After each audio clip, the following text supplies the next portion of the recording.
Seyrep yaşlamakta zamanım, yaşlayarken zamana göz değmesin. Baraya dur ulu yoldan kervanım, rızkı ulu kervana göz değmesin. Baraya dur ulu yoldan kervanım, rızkı ulu kervana göz değmesin.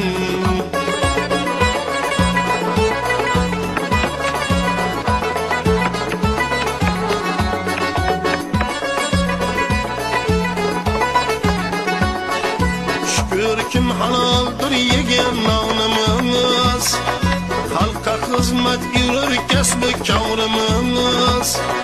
Ulu neyimiz Özbek degen namımız, bunda 100 bin imkana göz değmesin.